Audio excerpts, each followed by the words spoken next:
Hey guys, Frisian here. On this video I'm going to show you how to service your rear differential, your front PTU differential, and your transmission. Keep in mind that your transmission, this type of transmission that the Flex have, the Explorer, the Taurus, and the Explorer, the filter itself is integrated inside the transmission, so it's very unlikely that you're gonna replace it unless you do a full tear down. So it's pretty much drain and fill. Okay, so let me just tell you what we got right now.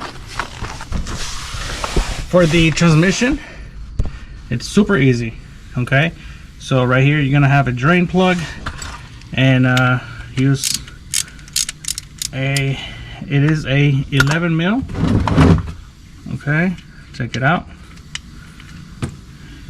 See, there's still some red in there, so it's like a red dark right now, dark red. And so we're gonna drain it all the way and fill it back up.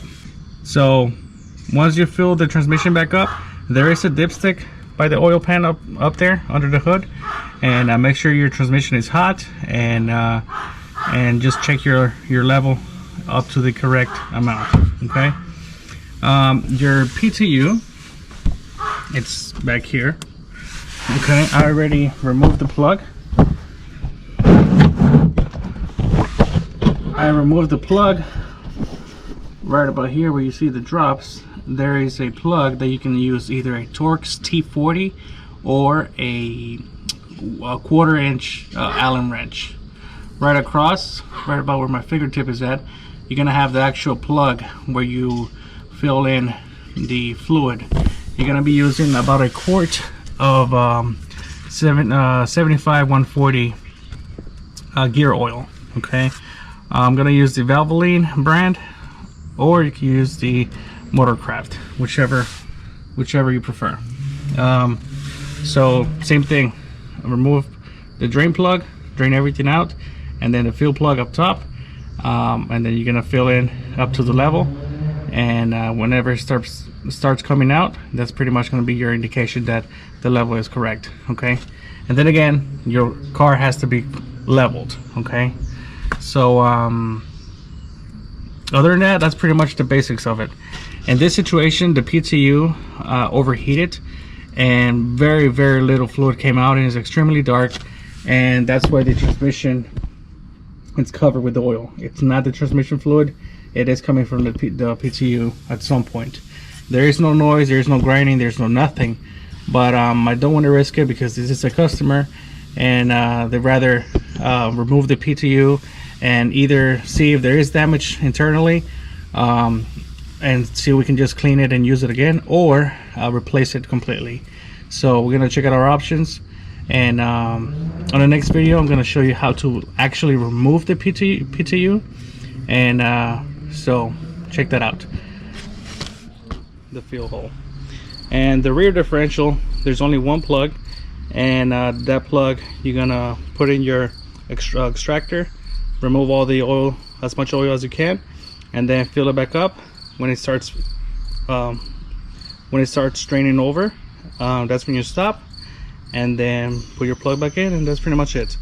Okay, so if you got any questions, like, subscribe, and just comment below, and I'll get you those answers as soon as I can.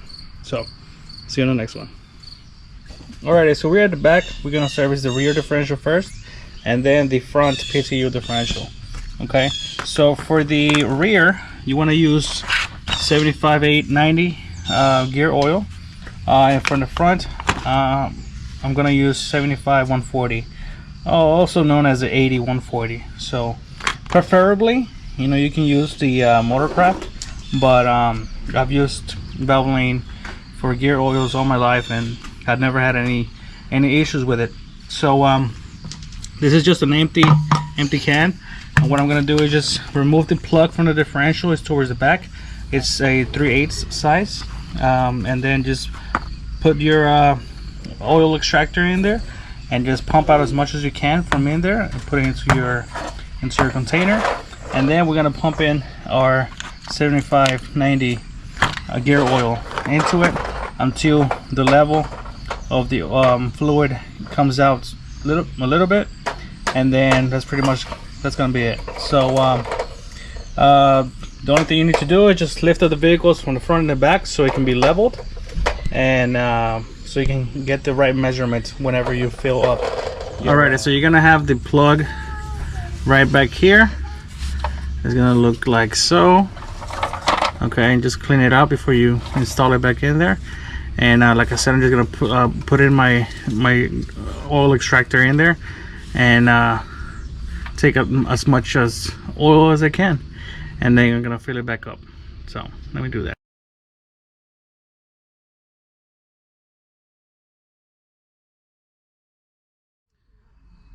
So I took out, I would say, about half a quart of differential fluid. It is very tight in there. It's very uncomfortable, but as long as you get your hose in and flex in there, you should be able to get some of the differential fluid out. It wasn't dirty at all, so I'm not worried about, you know, an actual drain. But to do an actual drain, you have to pretty much remove the differential. So ain't nobody got time for that. So right now let me move over to the front PTU, and I'm gonna show you how to do that.